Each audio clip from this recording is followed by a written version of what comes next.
And I'm joined now by CNN political commentator and Democratic strategist Maria Cardona and Republican strategist Josh Holmes.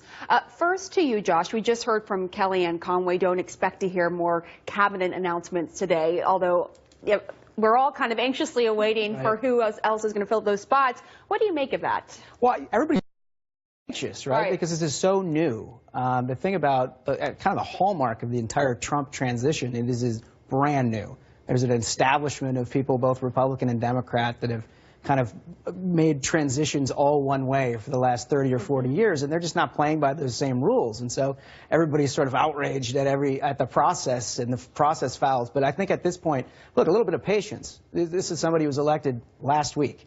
And I think they're going to go through a deliberative process and find a team that can help him with his agenda as he goes forward.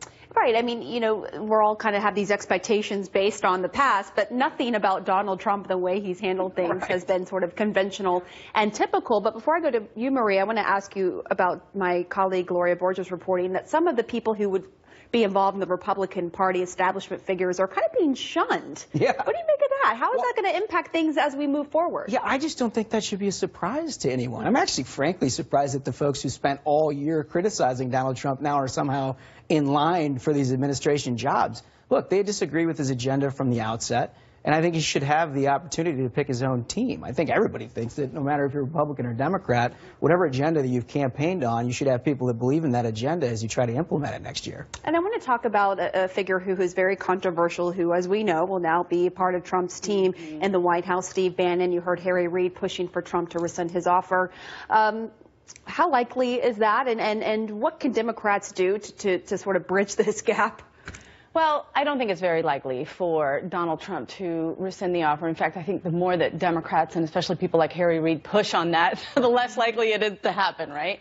But I think that Reid and the Democrats, and frankly Republicans as well, are concerned that Bannon is there at the White House for several reasons. First of all, he is a very divisive figure.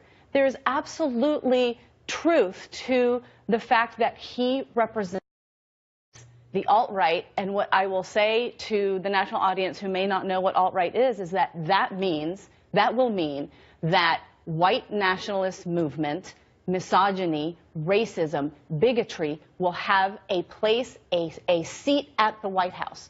They will have a voice at the White House.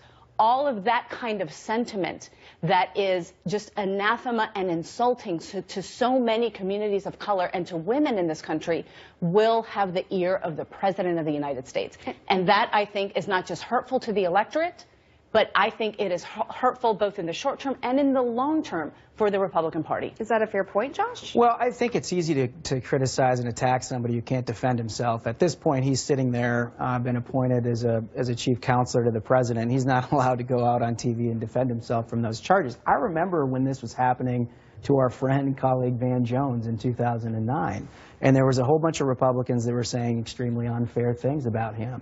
It ended up costing him, basically, he had to resign. And I think some of that we're seeing here in the case of Bannon. Now, he has said extremely divisive things, and we all are very well aware of that. Believe me, we're all very well aware of that. But we ought to give him an opportunity to try to advance the agenda of the president here, which is not Steve Bannon's. First of all, let's not compare Van Jones to Steve Bannon, please. Look, that is certainly not the case. But it is also truth to say that what Bannon did at Breitbart was to advance an agenda that absolutely had white nationalist tinges to it, more than tinges. It was misogynistic, it was racist, and it was bigoted. And there is a reason why so many people are offended at this, because when he became advisor to the president-elect of the United States, he took that advice with the extremely insulting things that he said throughout his campaign from day one when he called Mexicans rapists and criminals. All right, so I just want to move on before we wrap this up, because there was some news today that now Chuck Schumer, Democratic senator, is taking Harry Reid's spot as a Senate minority leader. Two long-term New Yorkers between Schumer and Donald Trump. They've been outspoken about each other. They've said kind words, not so kind words. Donald Trump had donated to Chuck Schumer for years. Could this actually work in Democrats' favor to have Donald Trump in the White House rather than another establishment Republican in the White House? Well, I think we'll see. I think it is all up to Donald Trump and to see how he wants to face this challenge, and I call this a challenge, but I also call this an opportunity, and I think Josh would agree with me here. I do think it could be an opportunity to perhaps prove all of us wrong, right? We believe that he's going to be a disaster, that he's going to be divisive, that he is not going to know how to govern, that he's not going to have any interest in governing, right? Maybe prove us wrong.